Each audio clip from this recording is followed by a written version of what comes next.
태국 대학교는 럽넝이라고 불리는 약간 한국으로 치면 MT 같은 문화가 따로 있어요. 근데 거길 가다 보면 이제 태국인 선배님들이 나와서 동균아 이거야, 이렇게 하는 거야, 저렇게 하는 거야, 이런 모든 걸 가르쳐 주다 보니까 이제 여러 가지 문화를 한 번에 배울 수 있지 않나, 그런 쪽에서는 아주 큰 이점이 있다고 생각을 하고, 요즘 태국에서 조금 떠오르는 사업 같은 경우는 제가 볼 때는 웰니스 사업이 굉장히 많이 떠오르고 있는데, 그 한국 분들이 들어오셔서 하는 필라테스가 압도적으로 인기가 많습니다. 아 진짜로? 정말로 요즘 들어서 솔직하게 얘기하면 이제 K푸드의 열풍은 어느 정도 죽지 않았나.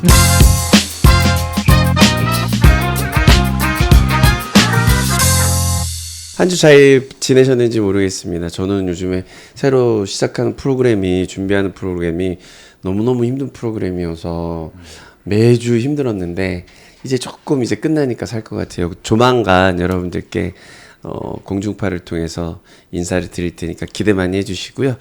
우리 선 씨는 요즘 어떻습니까? 바쁩니까? 네, 인사 먼저 할게요.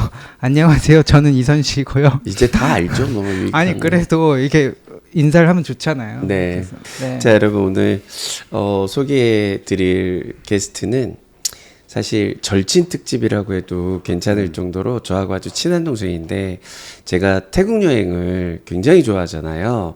그래서 여러 나라를 여행하는데 굳이 태국을 좋아했던 이유들도 여러분들께 이야기를 해보려고 하기도 하고, 그리고 태국 여러분들 많이 좋아하시니까 누구보다도 태국에 대해서 잘 알고 있는 제 절친을 한번 모셔보도록 하겠습니다. 네, 이미 알고 계신 분들은 아실 거예요. 이제 톡파원이라는 프로그램을 통해서 이제 얼굴을 알린 친구고, 제 주변에서는 이미 너무 잘 알고 있어서 네. 좀 유명세도 어느 정도 있는 네. 저 태국의 왕자 홍동균님 소개해드릴게요.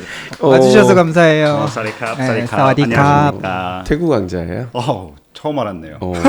네, 뭐 태국의 왕자죠, 뭐. 네. 감사합니다. 네. 아직 저희 구독자분들이 모르시는 분들도 있으니까 소개 간단하게 부탁드려요. 사리캅 토콘 안녕하십니까. 저는 이제는 구톡파원이죠. 구톡파원, 태국 톡파원을 맡았던 홍동균이라고 하고, 태국에는 20살 때부터 가서 이제는 한 청춘을 거기다 바치고 온 그런 동균이라고 생각하시면 될 것 같습니다. 모든 구독자 여러분 만나서 반갑습니다. 안녕하십니까. 야, 와, 태국에 20살 때 네.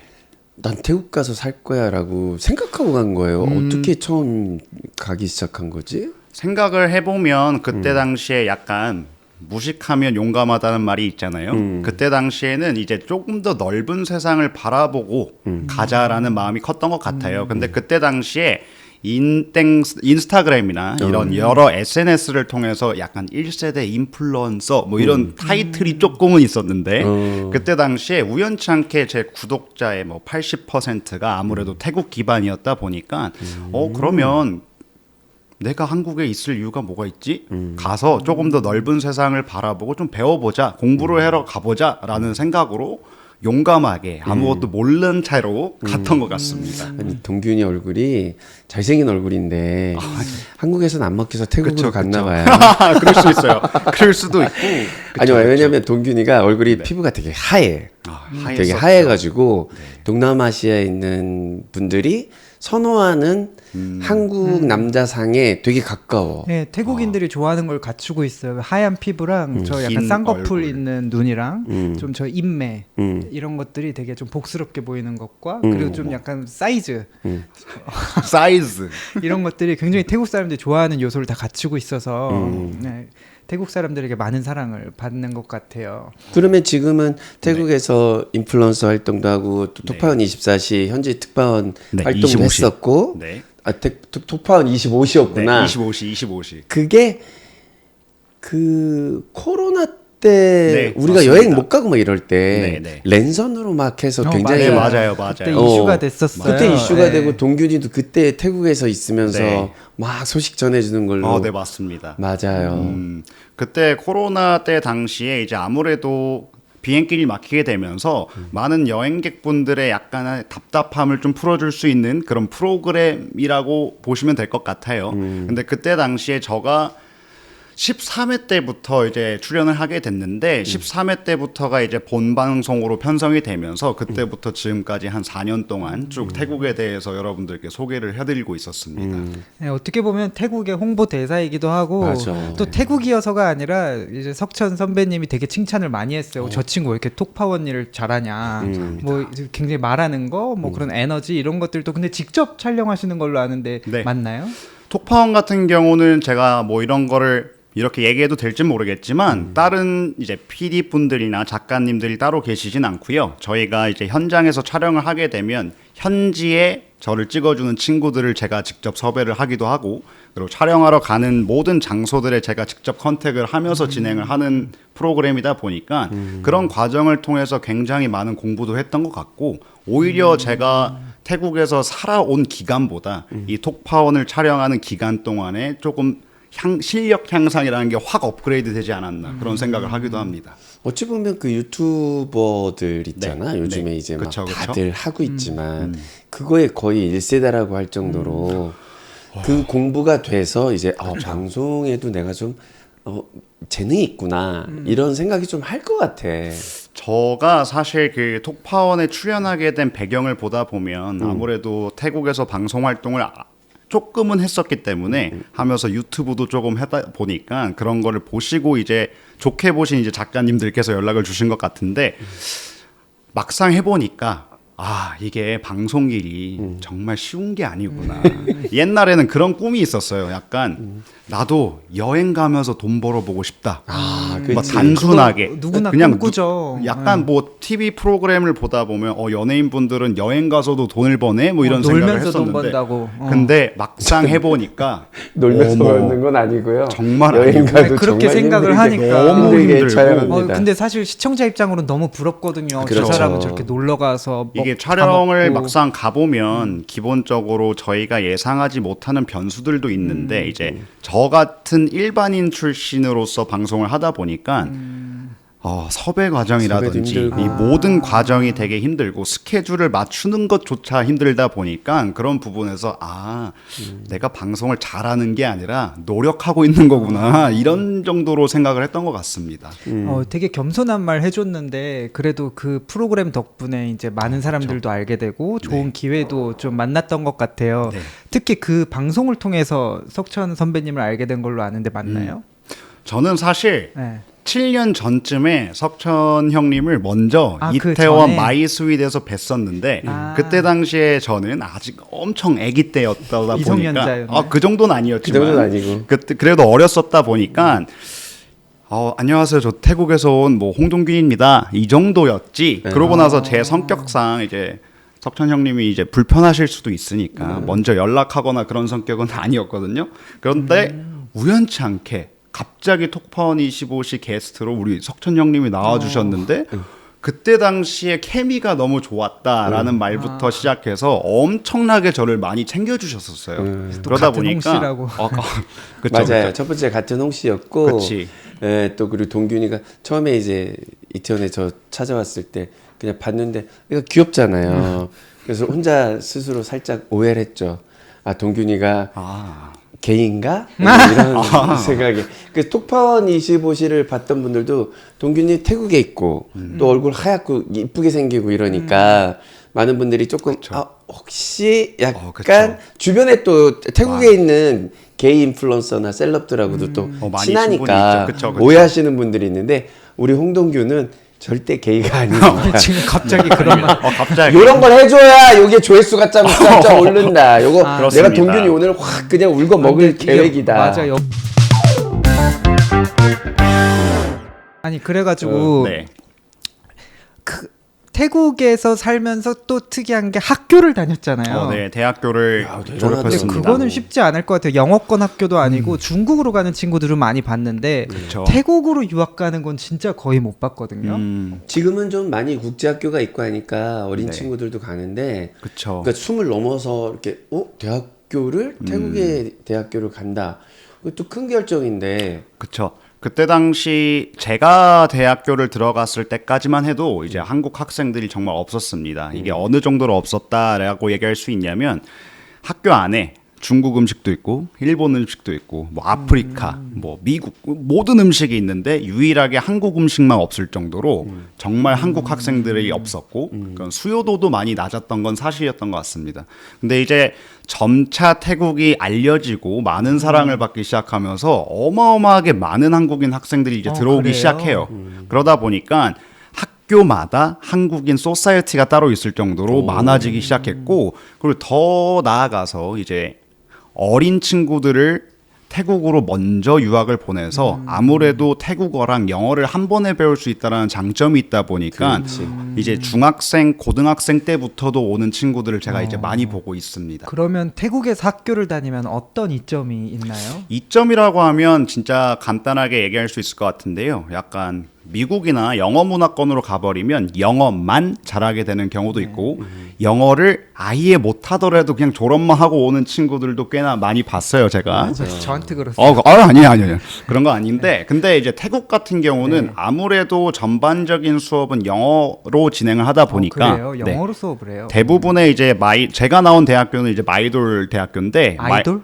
마히돌 이 대학교인데 이제 마이돌 대학교 같은 경우는 태국 내에서도 첫 번째 국제학교로도 유명할 정도로 되게 높은 학교는 맞습니다. 근데 거길 나오다 보면 수업은 영어로 진행하지만 이제 친구들은 태국인이 많다 보니까 태국어도 자연스럽게 배울 수 있는 문화가 있고 이제 태국 대학교는 럽농이라고 불리는 약간 한국으로 치면 MT 같은 문화가 따로 있어요. 근데 거길 가다 보면 이제 태국인 선배님들이 나와서 동균아 이거야 이렇게 하는 거야 저렇게 하는 거야 이런 모든 걸 가르쳐 주다 보니까 이제 여러 가지 문화를 한 번에 배울 수 있지 않나 그런 쪽에서는 아주 큰 이점이 있다고 생각을 하고 다채로운 국적의 친구들이 많다 보니까 이 친구들을 이해함으로써 그 나라의 문화도 좀 이해할 수 있게 되지 않나 보는 시각이 좀 더 넓어지지 않나 이런 생각을 좀 하긴 합니다. 그러면 태국은 문화 자체가 네. 뭐 지금은 조금 알고 있는데 하이소 문화가 있고 로소 문화도 있고 그쵸. 그 주변에 이제 그러다 보면 유명한 사람이라든가 셀럽이라든가 네. 아니면 뭐 굉장히 부유한 집안의 네. 자제들하고도 알게 되기도 하고 그렇죠. 약간 그런 문화를 좀 설명해 줄 수 이게 있어? 어떤 느낌이냐면 한국과도 비슷하게 되게 학연 지연이 굉장히 강합니다. 태국도. 그렇지. 태국도 어떻게 보면 학구열이 어마어마하게 센 그런 나라다 보니까 좋은 대학교를 가면 갈수록 그런 하이소사이어티 친구들이랑은 자연스럽게 친해지는 경향이 있고요. 그리고 이제 태국은 약간 커넥션 중심의 문화가 강하다 보니까 나 여기 나왔어. 그러면 너 내 동생 이렇게 해주는 문화가 좀 강합니다. 옛날 한국이랑 비슷하네요. 그러다 보니까 쉽게 얘기하면 이거를 무시하거나 그런 발언인 절대 아니고 약간 70년대 한국 뭐 80년대 한국 정도라고 보시면 될 것 같고 지금도 뭐 그렇게 나왔을 때 이제 어느 순간 시점이 지나면 내 같은 친구가 갑자기 정치인이 되어 있거나 아니면 무슨 대기업 회장님이 되어 있거나 이런 경우들이 많기 때문에 그런 쪽으로는 대학교를 아무래도 가는 게 태국 안에서도 큰 한국과 효과를 보지 않나. 비슷하네요. 보통 한국인들이 태국으로 학교를 가면 어떤 학과로 가는 게 좋은지 그리고 어디를 선호하는지 좀 궁금해요. 대학교를 기준으로 봤을 때는 이제 한국의 서연고처럼 태국에도 세 가지 학교가 있습니다. 이제 쫄라롱콘 대학교, 그래, 거기 마이돌 유명하더라. 대학교, 그리고 타마삿 대학교 이렇게 세 군데가 있는데 각 분야별로 잘하는 게 다 달라요. 이제 쫄라롱콘 대학교 같은 경우는 전반적으로 한국의 서울대라고 보시면 될 것 같고요. 들어가기 너무 어려운 거 아니에요? 생각보다 커트라인이 저희 한국인들이 공부하는 기준으로 봤을 땐 그렇게까지 높진 않습니다. 한국 분들이 맘먹고 진짜 하면 수능 보는 것보다 쉽지 않나라는 생각을 하기도 하는데 근데 여기서 제가 얘기하는 건 졸업하기가 어려워요. 이제 들어가는 건 들어가는데 졸업이 어렵다. 하는 프로젝트들도 정말 많고 그리고 난이도가 굉장히 높다. 라고 보시면 될 것 같고 마이돌 대학교 같은 경우는 저희 학교가 유명한 건 의대나 이제 음대 이렇게 두 가지가 되게 유명한데요. 저희 학교가 이제 좀 치고 올라오고 있는 건 미디어과나 아니면 경제학과가 좀 많이 치고 올라오고 있긴 합니다. 근데 타마삭 같은 경우는 정치 외교과가 유명하기 때문에 이 학교별로 과가 달라서 자기의 약간 취향에 맞는 학교를 가는 게 되게 좋을 것 같아요. 그러면은 이제 네. 그런 학교를 갈 때 기본적으로 전공 이전에 네. 언어가 돼야 되잖아요. 그렇죠. 언어가 되게 그러면 그 중요하죠. 학교에 들어가기 위해 준비돼야 되는 언어의 준비가 네. 어느 정도 기간을 좀 필요로 하면 될까요? 어느 정도의 영어를 어느 정도 내가 좀 자신 있다. 그러면 제가 볼 때 못해도 6개월 이상 공부를 해서 IELTS나 6개월 이런 이상? 영어 점수를 맞춰야 되기 때문에 최소 6.5 IELTS 기준으로는 6.5점 정도를 맞아야 됩니다. 근데 이 6.5점을 맞추기 위해서는 개인마다의 편차가 좀 있긴 하겠지만 제가 볼 때는 6개월 정도면 충분히 할 수 있지 않나 근데 라는 그 생각을 영어의 하고 부분이고 그럼 태국 같은 경우는 태국어는 시험을 안 태국어 봐도 같은 되나요? 경우는 이제 대학교마다 외국인들을 받아들이는 양이 다르기 때문에 대부분 외국인이 신청을 하면 국제대학교로 빠지게 되는 경향이 큽니다. 그래서 외국인들은 무조건 영어 점수와 이제 수학 점수가 들어가는데요. 수학이요? 네.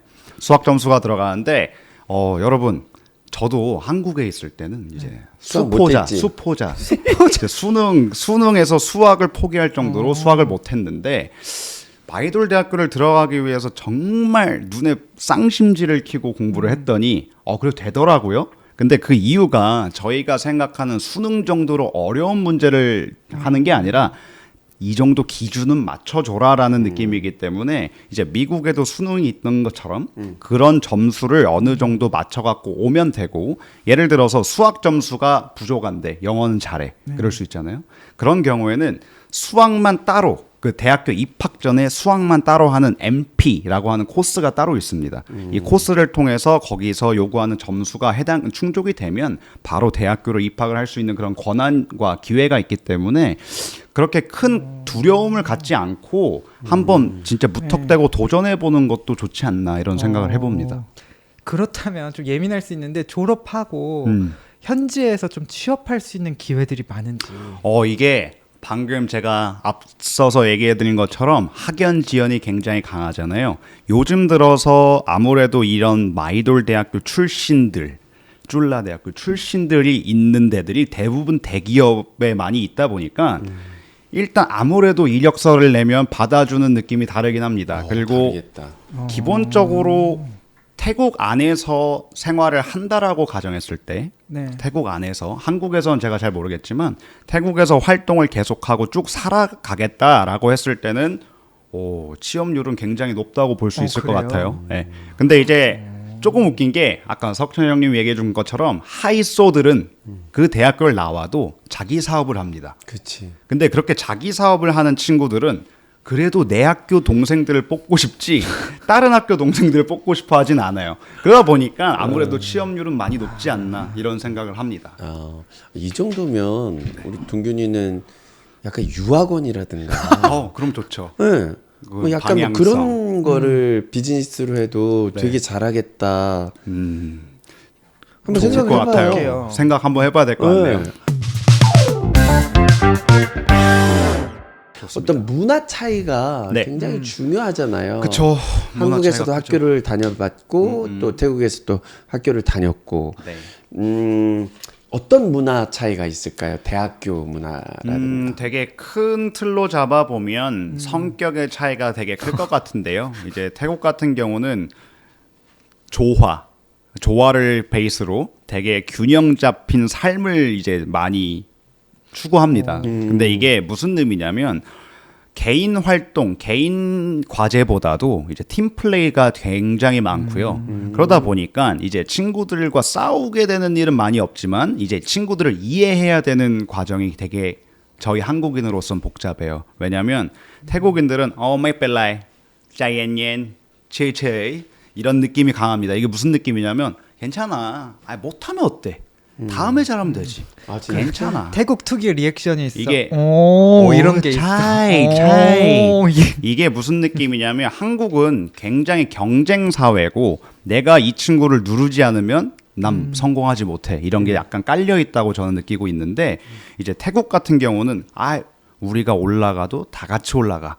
이런 느낌이 되게 굉장히 좋다. 강합니다. 근데 이게 한편으로는 되게 아니란 느낌이 조금 있고 다른 쪽으로 보면 얘네가 그래도 이거를 하는 데 있어서 굉장히 차분하고 끝까지 끌고 나가는 힘이 있구나라고 생각하면 좋을 것 같은데 나쁘게 얘기하면 한국인들보다 게으르다라고 보시면 될 것 아니면 같고 약간 괜찮습니다. 저 뭐 태국인 책임감을 느리다. 조금 서로가 좀 네, 미루는, 미루는. 그런 분위기. 무슨 사업을 하나를 하더라도 네, 그쵸. 뭐 작은 가게를 내가 하나 열고 싶어. 근데 이렇게 동업자들이 많더라고. 그렇죠. 우리나라는 동업을 둘이만 해도 막 문제 생기고 막 맞아요. 나중에 이러는데 맞아요. 내 태국 친구들은 가게 하나 뭐 클럽 하나 하는데 막 10명이 붙어 있고 막 함께 이런 하는 게 거. 많아. 되게 많아요. 그게 이제 뭐가 많아. 기본적으로 태국에서 뭐 혼자 사업을 하는 친구들도 많지만 대부분은 이 가게의 사장이 30명, 이 가게는 40명,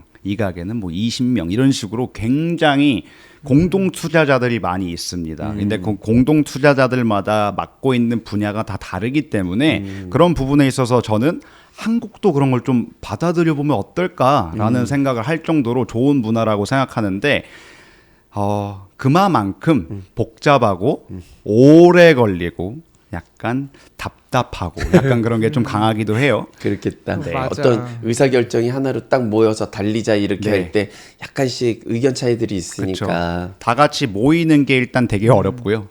그리고 시간을 맞추자 하면 이게 계속 딜레이가 되고 딜레이가 그래. 되고 딜레이가 되고 이건 제가 이미 경험을 해봤기 때문에 이렇게 얘기할 수 있는 거지 경험을 안 해봤으면 이렇게 말하는 건 어떻게 보면 실례일 수도 있어서 그렇지. 네 그렇습니다. 이제 한국에 비해서 확실히 협업을 많이 하는 것 같기는 해요. 네. 그리고 특히 그 동균군도 학생에다가 무슨 톡파원 하면서 바쁜데도 같이 F&B 경험을 한 적이 있거든요. 네.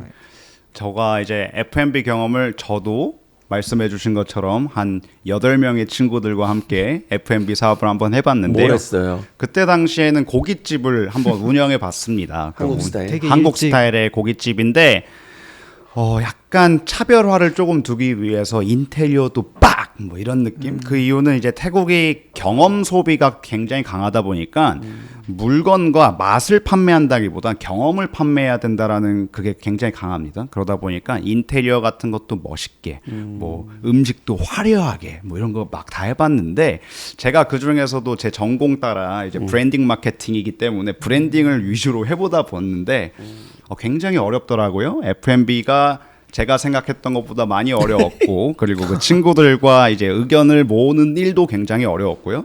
그리고 그것뿐만이 아니라 저희가 예상하고 있는 한국의 시스템을 갖고 온다. 이게 일단 태국에서 그렇게 먹히지 않습니다. 태국에 들어오려면 무조건 태국 현지화가 필요하다라는 걸 그때 깨닫게 됐고 이제 기본적으로 한국의 시스템을 갖고 온들 그걸 따라주는 친구들이 없기 때문에 그런 부분에 있어서는 어느 정도 타협점을 봐야 된다라는 생각을 갖고 있긴 합니다. 근데 제가 이제 그런 거를 다 포기했을 때는 이거는 내 길이 아니구나. 내가 너무 섣불렀다. 그래도 공부는 많이 했으니까 됐다라는 마음으로 그냥 마무리를 졌었는데 잘했어요. 많이 힘들더라고요. 정말로. 눈물 나오려고. 너무 그렇게 힘들었어요. 많이 힘들고 그런데 네. 선 씨도 사실은 방콕에서 그쵸. 몇 개월 동안 일을 네. 했었단 말이지. 네. 예, 그때 너무 많이 도움을 많이 줬잖아요. 네, 그때 정말 저에게 큰 도움을 주고 거의 매일 방문해준 친구인데 너무 고맙죠. 그때의 그 3개월이 아니었으면 선시 형과 이렇게 가까워질 수 있을까라는 그러니까. 생각이 들었고 사실 저희 입장에서는 내가 알지. 내가 아니면 누가 공감해줘라는 마음도 너무 컸었고요. 그리고 형이 너무나도 열심히 했기 때문에 그런 걸 좀 이해해주는 사람이 있었으면 좋겠다라는 감정이 더 컸던 것 같아요. 그쵸. 그쵸. 그 외식업 되게 힘들구나. 근데 그래도 제가 그 노동 뒤에 먹는 맥주의 맛을 제대로 알게 된 것 같아요. 그 좀 태국의 더운 나라에서 야외에서 이제 둘이 같이 항상 가는 피자집이 있는데 거기 밖에서 이제 맥주 마시면서 우리 인생은 뭘까 막 이런 얘기를 하면서 참 그 추억이 되게 아름답고 그 다시는 이제 돌아갈 수 없는 시간이니까 너무 값지고 감사하죠. 그때 추억을 함께 해준 저의 소중한 친구입니다. 울컥하네요. 갑자기. 그때만 해도 한국 요리가 한국 음식이 태국 내에서 되게 많이 생기던 시기였어요. 뭐 특히 네. 바베큐 삼겹살집도 되게 많이 생기고 뭐 여러 가지 한식 요리들 그리고 또 태국인들조차 한식집을 많이 내는 이제 추세였는데 요즘은 어떤지 좀 궁금해요. 벌써 2년이 지나서. 그래 그 동남아시아에 이렇게 진출하려고 하는 브랜드들도 많고 네, 그쵸. 한국 분들도 뭐 태국 방콕 이런데 한국 음식이나 네. 어떤 브랜드를 진출하고 싶은 분들이 굉장히 투자 많잖아. 이민 같은 경우 맞아요. 요즘 들어서 솔직하게 얘기하면 이제 K푸드의 열풍은 어느 정도 죽지 않았나라는 생각을 합니다. 근데 이 이유는 그만큼 다 와서 아무거나 다 차려놓고 맛이 없든 있든 이게 한국 음식이야 라는 식의 문화가 강해졌기 때문이라고 보는데요. 이거를 비판하려고 얘기를 하는 것이 아니라 그만큼 선택지가 넓어졌기 때문에 어느 정도 한풀 죽는 게 아닌가. 왜냐? 난 언제 어디든 이 음식을 먹을 수 있거든. 이런 느낌이 좀 강하다고 보시면 될 것 같아요. 옛날에는 떡볶이 하면 어디를 가야 되지? 여기밖에 없대. 그럼 거기를 가서 뭔가 먹고 싶고 이런 게 있었다면 요즘은 떡볶이 주문해 이렇게 되는 세상이 되어버렸고 아 그렇구나. 네 그리고 이제 태국 분들도 한국에 여행 오셨다가 너무 음식 맛에 감동을 받고 가서 똑같이 만듭니다. 그러다 보니까 굳이 한국인이 만든 데가 아니어도 잘 되는 경우가 굉장히 많아요. 그러다 보니까 약간 그런 부분에서 조금 꺾이지 않았나라는 생각을 하지만 요즘 태국에서 조금 떠오르는 사업 같은 경우는 제가 볼 때는 웰니스 사업이 굉장히 많이 떠오르고 있는데 예를 들어서 뭐 필라테스가 될 수도 있고요. 아니면 좀 고급스럽게 만들어 놓는 스파 이런 게 요즘 되게 잘 나가고 그런 쪽이 조금 더 메리트가 있지 않나? 왜냐하면 음식 같은 경우는 결국엔 태국 분들은 태국 음식으로 돌아옵니다. 맞아. 근데 태국에 있는 한국인들을 상대로 장사를 한다라고 마음 먹었을 땐 진짜 한국 맛이 나야 되기 때문에 맞아. 그런 쪽은 좀 어렵지 않나라는 생각을 하기도 해요. 그리고 요즘 정말 필라테스 한국 분들이 들어오셔서 하는 필라테스가 압도적으로 인기가 많습니다. 아 진짜로? 정말로. 와. 그래서 한국 강사님들이 오셨다. 예약을 할 수 없을 정도로 되게 핫합니다. 정말. 그래요? 네. 사실 태국이 굉장히 사업을 해보고 싶고 기회의 땅 같은 매력적인 땅이긴 합니다. 사실 그건 사실이고 모든 사람들이 나 태국 가서 살고 싶어 이런 얘기를 되게 많이 하는데 일단 쉽지 않구나. 한 달에서 3개월 정도 최소 한 달에서 3개월 정도를 살아봐야 내가 이 나라랑 맞는다 아니다라는 걸 확실하게 결정하실 수가 있을 것 같아요. 이제 한 달 살기를 하러 오신 분들은 이미 마음가짐이 나 태국에 한 달밖에 못 있잖아. 이것도 먹어야 되고 저것도 먹고 싶고 막 이런 먹고 싶은 음식이 많잖아요. 근데 이제 살기 시작하면 이 쓰는 비용도 굉장히 올라가고요. 그리고 많이 한국인 입장에서 답답함을 느낄 때가 굉장히 많습니다. 그렇기 때문에 무슨 사업을 하더라도 이 나라의 문화를 굉장하게 확 내가 알지 못한다면 무턱대고 들어오시는 건 정말 반대하고 무조건 한 달 내지 3개월은 살아보고 아무리 옆에 친구들이나 동업자분들이 아니야 태국이야 기회의 땅이야 자칫하면 기회가 아니에요 정말로. 왜냐하면 태국 안에서는 이런 말이 있어요. 제가 많이 아는 건 아니지만 이렇게 확실한 건 태국에 들어올 때 갖고 왔던 자본금을 그대로 들고 나가기만 해도 성공한 거다. 이런 말들이 굉장히 많은데 확 온다. 그렇게 얘기를 해버리면 결국에는 100으로 들어와서 100으로 나가는 게 베스트구나. 그렇다면 거기서 이유는 뭐가 있지? 라고 봤을 때 과연 이게 사업을 꼭 해야 되는 곳인가? 라는 의문점을 한번 던져볼 수 있겠죠? 그러니까 동균이가 할 수 있는 역할이 굉장히 커진단 굉장히 말이지 크네요. 점점. 기분이 좋아지네요. 갑자기. 그렇지 않아? 이게 약간 다른 사람의 낭패가 저의 기회라는 게 약간 좀 불안하기도 하지만 그래도 냉정한. 약간 기분이 좋긴 하네요. 사실 네. 현실적으로. 우리 동균이도 태국에서 그렇게 오랫동안 네. 학교도 다니고 비즈니스도 해보고 지금도 또 인플루언서 일도 하고 여러 가지 일을 하고 있는데 네네. 그러면 태국에서 만난 어떤 유명인이라든가 그 관계가 있는 우리가 알만한 사람이라든가 오. 몰라도 태국에선 이 사람은 정말 태국에서 어마무시한 사람인데 이런 경험들이 있을 거 아니에요. 제가 그렇게 높은 사람은 아니지만 운이 좋게도 그런 분들을 굉장히 많이 만났던 것 같아요. 근데 저랑 제일 친한 형이라고 얘기를 한다면 오늘 이미 깐에 가 있는 형인데 초청을 받아서 간 형인데 이제 피 알렉 태국에서는 모든 전광판에 그 형이 있습니다. 그 정도로 되게 유명한 형인데 이 형이 이제 한국에서도 진출을 하고 있을 정도로 이제 슬슬 들어오기 시작했습니다. 근데 이 형 칸에 간 정도면 되게 연기? 배우 배우. 되게 잘생겼고 키도 크고 왜 날 몸도 소개 안 좋고 시켜줬죠? 위험할까봐. 아, 그런가요? 근데 어찌됐든 뭐 알레. 이런 형들 같은 경우는 태국의 유명인들 같은 경우는 굉장히 약간 친근함이 좀 있는 것 같습니다. 약간 어떤 느낌이 뭐 제가 뭐 선시형 말처럼 제가 외국인이기 때문에 다가와 주는 것도 있을 수도 있겠지만 그러기 이전에 제가 말씀드렸던 것처럼 태국은 커넥션 문화가 강하잖아요. 나 얘 친구야. 그러면 당연히 우리 친구야. 우리 패밀리야라는 감성이 굉장히 강하기 때문에 그렇지. 그 친구들을 어딜 가서도 볼 수가 있어요. 그리고 그 연예인들도 되게 친근해서 그냥 술집에서 만나든 뭘 하든 신경 안 쓰고 그냥 내 친구, 내 동생 하는 느낌이 되게 강해요.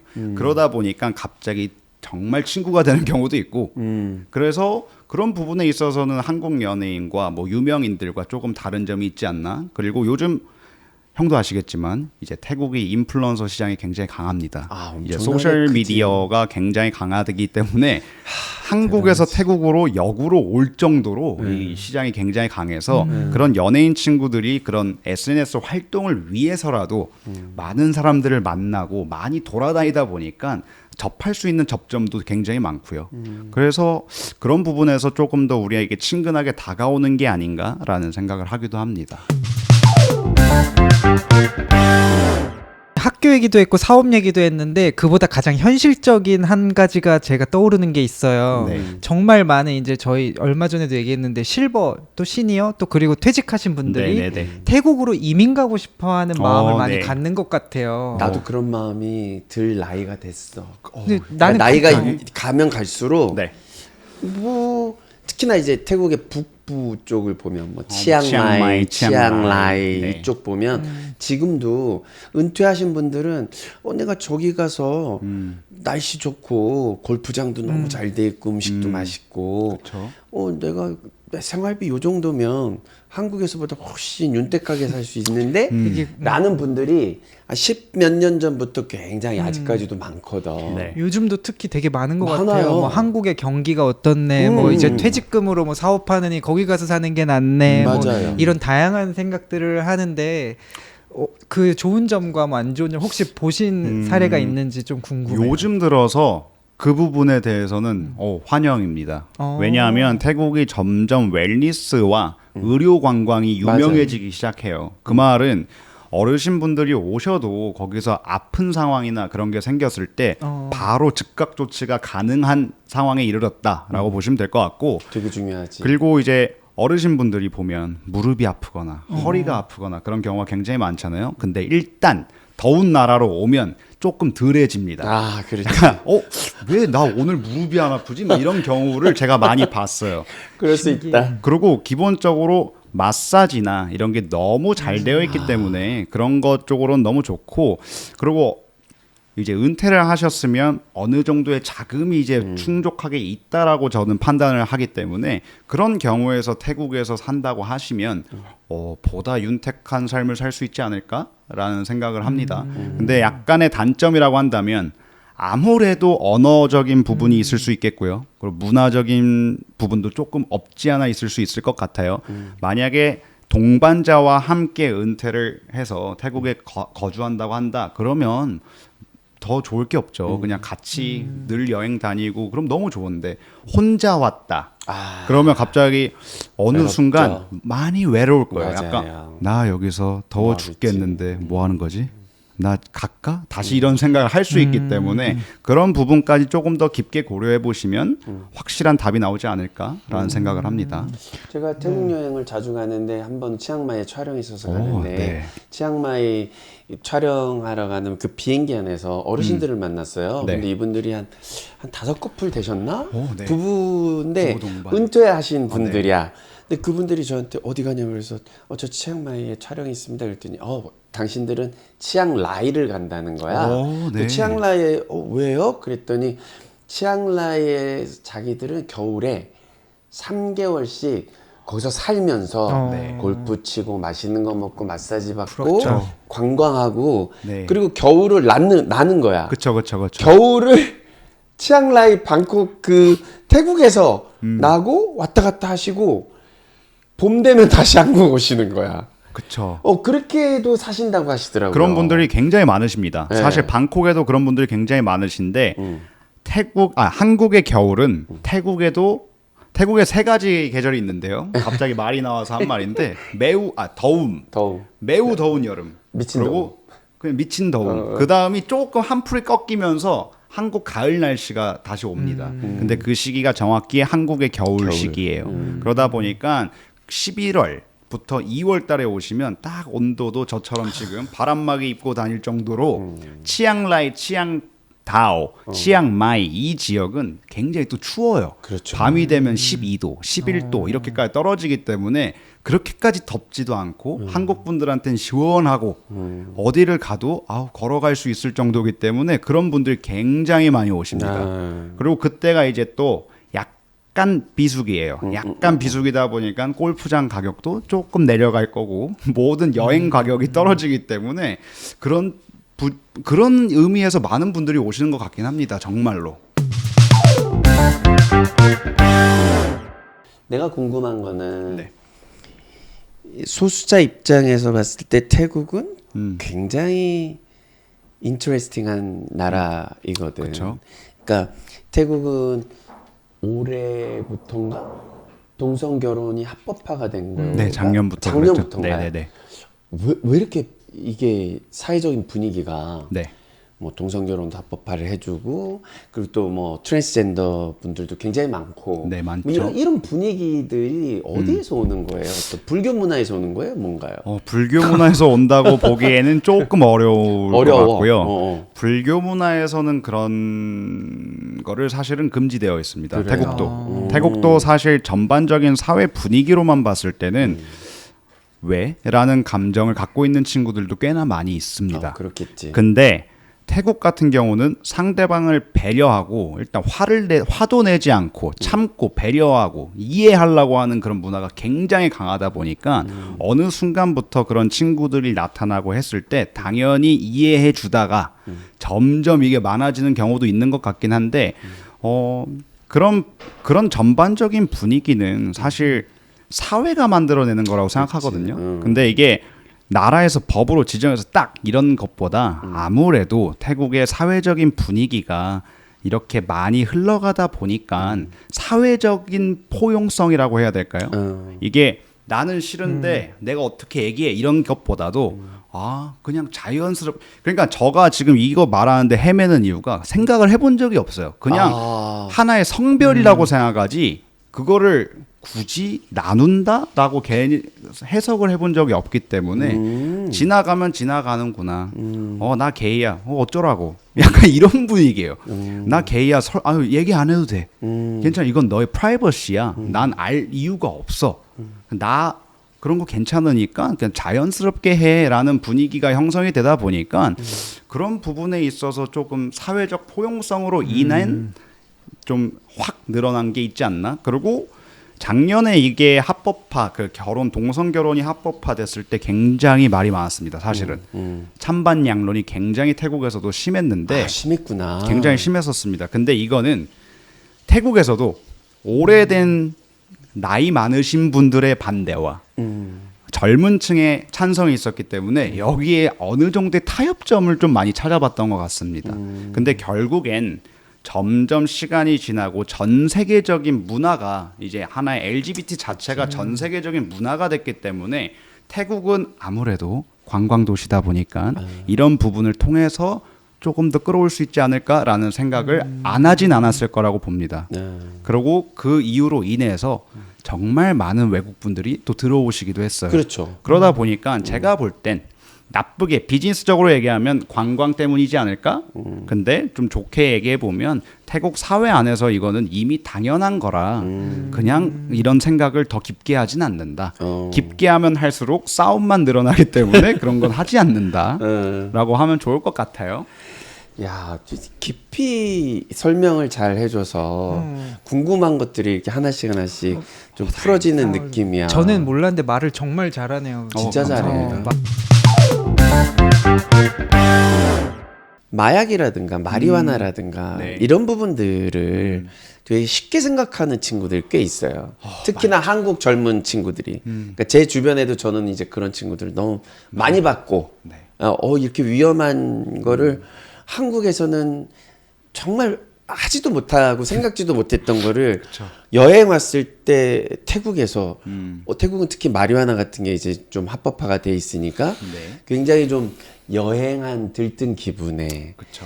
약간 위험한 행동들을 많이 한단 말이지. 현지에서 살고 있는 한국 사람들이 봤을 때 특히 이제 동균이 입장에서 봤을 때 그런 문제들은 심각하게 보이지 않을까? 솔직히 태국인들한테도 그건 굉장히 심각한 문제입니다. 아마 이게 합법화가 됐을 때 굉장히 많은 반론이 그렇지. 있었고 그리고 실제로 요즘 분위기는 다 불법으로 불법으로. 바꿔가고 있어요. 근데 불법으로 바뀌는 건 이제 라이센스가 없이 판매가 되면 무조건 다 불법입니다. 그리고 이제는 오락용 대마조차도 다 불법입니다. 그래서 한국 분들이 여행 오셔서 들뜬 마음에 그래 한 번만 해볼까 하고 하다가 경찰이 잡으면 바로 그 자리에서 깜빵으로 이송됩니다. 그 정도로 되게 위험해졌고 그리고 이게 한국 분들의 문제점이라고 보기가 좀 어려운 부분도 있어요. 이게 어디를 걸어가나 당연히 있다 보니 야, 첫날에는 지나가. 난 안 해. 난 죽어도 안 할 거야. 그렇지. 둘째 날이 되면 이러고 셋째 날이 되면 아니 저 한국인도 하고 있는 것 같은데 나도 그냥 한번 해볼까? 이렇게 되는 것 같은데 이거는 약간 태국의 분위기가 그렇게 만든다고도 볼 수가 있을 것 같긴 합니다. 근데요 한국 분들이 조심하셔야 될 게 한국 여행객 분들이 그러고 가시면 저희 교민들이 힘들어집니다. 교민들이 굉장히 많은 눈초리도 받고 그냥 한국인이라는 것만으로도 미움을 받을 때가 있기 때문에 그렇죠. 그런 부분은 이제 한국인 자체한테 피해를 준다고 보시면 될 것 같아요. 그래서 너무 궁금하더라도 안 하는 게 최고고 오셔서 그런 행동은 좀 삼가해 줬으면 좋겠고 네, 제가 그거는 꼭 듣고 싶은 이야기가 바로 그거예요. 그래서 이제 다양한 이제 얘기를 했는데 그 중에 이게 사적으로 궁금한 게 있어요. 네. 이제 태국 안에서 방콕에서 동균 군이 가장 좋아하는 음식점이 있는지. 아무래도 모든 음식점이 너무 맛있다 보니까 딱 하나를 꼽기는 좀 어려운 것 같긴 합니다. 근데 제가 잊혀지지 않는 곳들이 몇 군데가 있는데 네. 제가 살았던 데 바로 옆에 누가 봐도 가기 싫은 그런 로컬 음식점 같은 데가 있는데 굉장히 막상 먹어보면 깨끗하고 음식이 맛있습니다. 거기에 이제 카문까이몬이라고 불리는 데인데 이거 정확한 위치는 제가 나중에 공유 드리도록 할게요. 근데 이제 그거 말고는 꼬이짭이라고 하는 이제 태국판 순댓국 그런 느낌인데 한 번쯤은 꼭 드셔보셨으면 좋겠다. 네, 네. 태국은 정말 매력이 엄청난 나라인 것 같아요. 네, 유혹이 넘치고 매력도 넘치고 위험함도 넘치는 뭐 그런 나라인 것 같습니다. 이 작품도 태국에서 온 겁니다, 어머. 여러분. 그렇구나. 네. 제가 좋아하는 작가가 계속 발전되는 그런 모습을 전 너무 좋아해가지고 그 작가 걸 계속 샀었습니다. 그거예요. 네, 이건 큐레이터가 없던 작품인데 상당히 그 유명해졌어요. 감각과 에너지로서 되게 좋았던. 네. 싱가포르하고 네. 파리에 개인 전시까지 할 정도로 처음엔 그냥 시장 통해서 조그맣게 이렇게 그림 그리던 분이 네. 저랑 한 15년 됐나? 오, 와우. 굉장히 유명해졌어요. 그걸 발굴한 거야. 와우. 진짜 아무것도 없이 막 그것밖에 없던 그 발굴한 거 그 처음으로. 옛날에는 되게 못 그렸어요. 못 아니 잘은 그렸는데 이렇게 주목받을 정도는 아니었는데 점점 갈수록 너무 좋아져가지고 뭐지 하고 나도 이제 좀 사기 시작했는데 그러니까. 그런 작품이에요. 이게 큐레이터 뭐 이런 거 갤러리에 쓰면 돈 꽤나 버셨을 수도 있어. 발굴 많이 그러게요. 하셨어요 그때. 그럼요. 아무튼 네. 태국에서 이제 군복무를 위해서 한국에 네. 오랜만에 돌아왔는데 네, 그렇습니다. 앞으로의 계획은 이제 군복무가 제일 우선인 거죠. 그렇죠. 앞으로는 군인이 될 예정이고요. 그리고 이제 군인 제대를 하게 되면 다시 태국으로 돌아가서 뭐 한국과 태국을 좀 문화적으로 이룰 수 있는 사람이 돼보려고 하고 오늘 유익함을 통해서 어떤 걸 해야 될지 유익하게 받아들였기 때문에 그렇지. 조금 웰니스 사업이라든지 뭐든지 네. 이제 유학원이라든지 그런 거 뭐든지 한번 생각해 보도록 하겠습니다. 네, 다치지 말고 건강하시고 또 네. 혹시라도 동균군 때문에 이 프로그램을 시청하는 태국 분이 계실 수 있잖아요. 그렇죠. 태국어로 간단하게 인사해 주세요. ทุกคนนะครับตอนเนี้ยผมต้องเข้าทหารแล้วนะครับผมดีใจมากๆเจอทุกคนอยู่ใน9 ปีแล้วผมไปมาดีๆให้นะครับเคยเจอกันที่ไทยกรุงเทพเจอกันที่กรุงเทพอีกรอบนึงบ๊ายบาย 저 팔로우 해달라고도 해주세요. แล้วซอนซีรอไหมนะครับทุกคนถ้ารอเข้าไป IG กดไลค์เลยโอเคไหมโอเค 잠깐만요. 이렇게 태국말을 하니까 진짜 태국 남자 같은 느낌이 어우. 드는데 태국에서 홍석천의 인기는 어느 정도고 혹시 클로징 약간 아니. 가능성은 없나? 끝없는 이야기. 뭐 가능성이 왜 없어요? 네. 형이 지금 태국에 들어오시기만 해도 안 알아보는 사람이 없을 정도인데. 그렇지. 근데 이제 활동을 안 좀 하니까. 해달라. 이제 뭐든지 보석함이든 뭐든지 이제 태국어 자막도 한번 넣어주고 그러니까. 계속해서 나 태국 사랑해 이런 말 좀 해줘라. 난 진짜 한국 다음으로 사랑하는 나라가 태국이기 때문에 정말 날락. 태국 분들과 한국 분들의 어떤 교량 역할을 하는 게 우리 동균이거든요. 그래서 제가 꼭 유익함에 한번 초대하고 싶었는데 군대 가기 전에 딱 잡아가지고 감사합니다. 이렇게 좋은 이야기 나눠줘서 너무너무 고맙고 군 시절 동안만큼은 한국에 있을 거니까 네. 우리랑 더 재미있는 시간 많이 갖도록 해. 너무 좋습니다. 네, 편지 감사합니다. 보낼게요. 나와줘서 너무 고마워요. 저도 감사합니다. 고마워요. 네. 언제나 응원할게요. 감사합니다. 감사합니다. 감사합니다. 오늘의 유익한 네. 동균이었습니다. 와, 태국 가자.